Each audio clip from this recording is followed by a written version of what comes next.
షాద్ నగర్ వైపు ఉన్న మన స్వర్గసీమ వెంచర్లో ప్లాట్లు కొన్న వాళ్ళంతా సంతోషంగా ఉన్నారు. ఒక్కసారి విజిట్ చేయండి.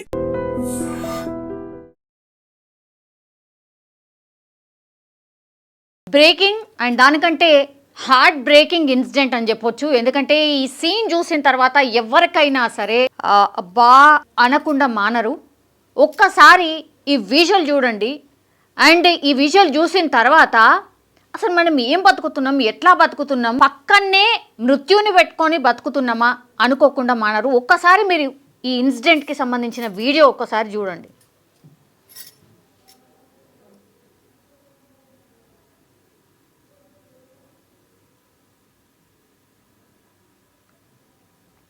కేవలం 14 years మాత్రమే. ఇక్కడ పడిపోయిన అబ్బాయికి కేవలం 14 years మాత్రమే. ఇంట్లో మీరు చూస్తోంది ఇంట్లో వీడియో ఇది, సీసీ కెమెరాకి సంబంధించిన వీడియో ఇది. ఈ ఇద్దరు, ఈ ఎల్లో కలర్ టీషర్ట్ వేసుకున్నతను అండ్ ఆ బాబు ఇద్దరు కూడా షటిల్ బ్యాడ్మింటన్ ఆడుకుంటున్నారు ఇంట్లో. ఒకసారి మీరు గమనించండి, ఇక్కడ మీకు కనిపిస్తోందా ట్రాన్స్ఫార్మర్ ఉంది కదా, ఆ ట్రాన్స్ఫార్మరే ఎంత దగ్గరగా ఉంది అంటే గేట్ని ఆనుకొనే, ఈ వాల్కి ఆనుకొనే ట్రాన్స్ఫార్మర్ ఉంది. అది కూడా ఎంత అంటే హై లైన్ అంటారు కదా. ఒక్కసారి చూడండి, బ్యాట్ అంతే. షటిల్ ఆడుతున్నటువంటి బ్యాట్ని కాక్ పడ్డది. అక్కడ కాక్ని తీసే ప్రయత్నం దేంతో చేసిండు? ఆ షటిల్ బ్యాట్ ఐరన్కి సంబంధించిన షటిల్ బ్యాట్ అది. పాపం అసలు కనీసం అనుకోలే అనమాట, ఊహకు కూడా ఆయన ఊహించలే. జస్ట్ ఆ బ్యాట్తోని కాక్ తీద్దాము అనుకున్నాడు. ఆ కాక్ని ఈ ఐరన్ బ్యాట్తోని తీసే క్రమంలోనే ఒక్కసారిగా షాక్ ఎంత భయంకరంగా వచ్చింది అని అంటే, ఆ అబ్బాయి చూడండి కింద పడిపోయిండు. కింద పడిపోయిన తర్వాత ఈయన వాళ్ళని పిలిచే ప్రయత్నం చేసిండు. అసలు ఆయనకు కూడా అర్థం కాలే. కింద పడ్డ తర్వాత కూడా కొద్దిసేపు కదిలిండు ఆయన. దాని తర్వాత అసలు ఈయన చూడండి అసలు ఏమైందో అర్థమైతలేదు టోటల్లీ. అసలు ఇక ఈయన టెన్షన్ ఒక్కసారి చూడండి. పేరెంట్స్ అందరూ వచ్చిండ్రు అక్కడికి ఆయనని లేపే ప్రయత్నం చేస్తారు. ఒకసారి చూడండి,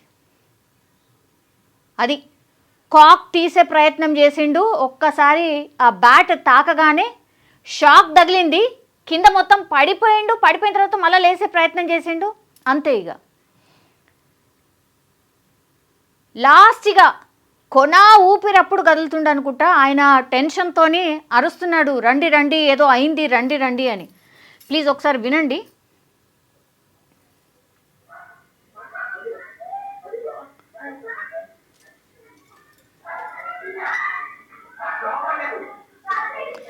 కేపీహెచ్బి పిఎస్ పరిధిలో వసంత్ నగర్లో జరిగింది. కేవలం 14 ఏళ్ళు మాత్రమే. విజయ్ కార్తిక్ ఆయన పేరు వచ్చేసి, బాబు పేరు వచ్చేసి విజయ్ కార్తిక్. షటిల్ ఆడుతున్నటువంటి క్రమంలోనే ఆ బ్యాట్ ఒక్కసారి ఇగో ఇక్కడ కనిపిస్తోంది కదా, ఆ ట్రాన్స్ఫర్ మీద అగో తీసే ప్రయత్నం చేసిండు, అంతే. షాక్ తగిలింది, సెకండ్స్ షాక్ తాకింది, కింద పడిపోయిండు. ఆ పక్కన ఉన్నటువంటి బంధువు లేపే ప్రయత్నం చేసిండు, ఇంకా లేస్తలేడు. ఏదో జరిగింది అని అర్థమైంది, పిలవడం స్టార్ట్ చేసిండు, అంతే. ఇక ఆసుపత్రికి తరలించే లోపల మనం చూస్తున్న విజువల్ లోపలనే మీరు చూడండి, వన్ మినిట్ కూడా లేదు ఈ వీడియో. ఆ 1 minute లోపలనే ఆయన ప్రాణం కూడా పోయింది, కదలకుండా ఇదైపోయిండు. తర్వాత బంధువులందరూ వచ్చిండ్రు, ఆసుపత్రికి తీసుకెళ్లే ప్రయత్నం కూడా జరిగింది. అప్పటికే డాక్టర్స్ చెప్పేసిండ్రు దట్ ఆయన చనిపోయాడు అని. ఏదో ఫంక్షన్ కోసమని వచ్చిండ్రట, వాళ్ళ ప్లేస్ కూడా ఇక్కడిది కాదు, ఏపీకి సంబంధించిన వ్యక్తులు ఇక్కడ బంధువుల ఇంటికి వచ్చిండ్రు, ఏదో ఫంక్షన్ ఉందని. తీరా చూస్తే పాపం ఆ బాబే ప్రాణాలు కోల్పోయినటువంటి సిచ్యువేషన్.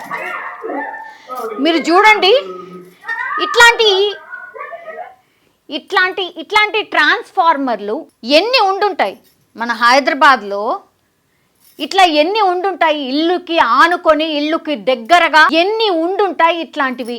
ఇవి ఎంత డేంజరసో ఇప్పుడు ఈ ఇన్సిడెంట్ మాట్లాడుతోంది. ఈ ఇన్సిడెంట్ చెప్తోంది ఇది ఎంత డేంజరస్. ఇట్లాంటి ట్రాన్స్ఫార్మర్లు ఇంటికి ఆనుకొని ఉండడం ఎంత డేంజరస్.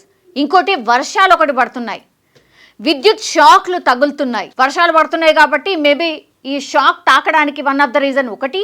అండ్ పాపం మా బాబుకు కూడా అవగాహన లేదు అనిపిస్తుంది. బికాస్ ఐరన్ దాంతోని మీరు ట్రాన్స్ఫార్మర్ మీద పడిన కాక్ని ఎట్లా తీయాలని అనుకున్నాడో ఇప్పటికీ కూడా నాకు అర్థం కావట్లేదు. అంటే కొన్ని చిన్న చిన్న కామన్ థింగ్స్ ఎవరైనా సరే మనం గుర్తుంచుకోవాలి ఆర్ మనకు స్ట్రైక్ కావాలి. ఐరన్ దాంతోని మనము విద్యుత్ వైర్లని విద్యుత్కి సంబంధించిన దాంతోని మనం అసలు ముట్టం. అంటే కాళ్ళకి చెప్పులు వేసుకుంటాం, అది కూడా పచ్చిగా ఉండొద్దు. అండ్ ఐరన్కి సంబంధించిన ఏ వస్తువుతోనైనా మనం అసలు అట్లాంటి విద్యుత్ దగ్గరికి అసలు మనం పోం. సో ఇవన్నీ కూడా జనరల్లీ మనము రోజు ఫేస్ చేసే ఇన్సిడెంట్స్ ఇవన్నీ, రోజు ఫేస్ చేసేటువంటి సిచ్యువేషన్ ఉన్నటువంటివి. లాస్ట్కి వస్తే పాపం ఆ అబ్బాయి కూడా ఎక్స్పెక్ట్ చేసి ఉండడు ప్రాణం పోతుందని. లాస్ట్కి వస్తే జస్ట్ విద్యుత్ షాక్ తగిలి ప్రాణాలు కోల్పోయిండు ఈ అబ్బాయి. కానీ ఇట్లాంటి ట్రాన్స్ఫార్మర్లు సిటీలో ఇట్లా ఇంటికి ఆనుకొని ఎన్ని ఉండుంటాయి. అంటే మృత్యుని మన ఇంటి ముందరనో మన ఇంటి పక్కాలనో పెట్టుకొని మనం జీవిస్తున్నట్టు లెక్క. ఇట్లాంటి వాళ్ళు ఇంకా ఎంతమంది చనిపోతే మరి ఈ విద్యుత్ శాఖ అధికారులు స్పందిస్తారు? ఇట్లాంటి ట్రాన్స్ఫార్మర్లు కొంచెం నివాసాలకు దూరంగానో ఇంకా కొంచెం పక్కకో ఎవరు చుట్టుపక్కల వెళ్లకుండా పెడతారు. ఇప్పుడు ఈ ఇన్సిడెంట్లో నిర్లక్ష్యం ఎవరిది? ఒకసారి ఇన్సిడెంట్ మీద కామెంట్ చేయాల్సిందిగా కోరుతున్నాం. నిర్లక్ష్యం ఎవరిది? ఒకటి, అబ్బాయికి మినిమంగా అంటే కామన్గా థింక్ చేయాల్సింది దట్ ఐరన్తోని మనం ఆ విద్యుత్కి సంబంధించిన దాన్ని దేన్నైనా సరే ముట్టుకోవద్దు ఆర్ దేన్నైనా సరే మనం తీయొద్దు, తాకొద్దు అనేది అబ్బాయికి కూడా తెలవాల్సిందే. అది తెలియలేదు. కానీ గేట్ పక్కనే ఈ కాంపౌండ్ వాల్కి ఆనుకొనే నివాస ప్రాంతాల దగ్గర ఇట్లా ట్రాన్స్ఫార్మర్ ఉండొచ్చా? సో ఇన్సిడెంట్ మీద మీ కామెంట్ ఏంటో తెలియజేయాల్సిందిగా కోరుతున్నాం. నిజంగా ప్రస్తుతం ఉన్నటువంటి సమాజం దేనికి ప్రయారిటీ ఇస్తుంది? ఆర్థిక సంబంధాల చుట్టూ మాత్రమే తిరుగుతోంది. మళ్ళీ ఎన్నికలంగానే చాలా విరక్తి కలుగుతున్నాం. మంచి అనిపిస్తుంది కదా, లేడీస్ కూడా ఛాలెంజింగ్ జాబ్స్ చేసినప్పుడు చాలా బాగుంటది. ఫుడ్ డెలివరీ ఇవ్వటానికి వెళ్ళినటువంటి డెలివరీ బాయ్ అనిల్ పై కళ్ళ ముందు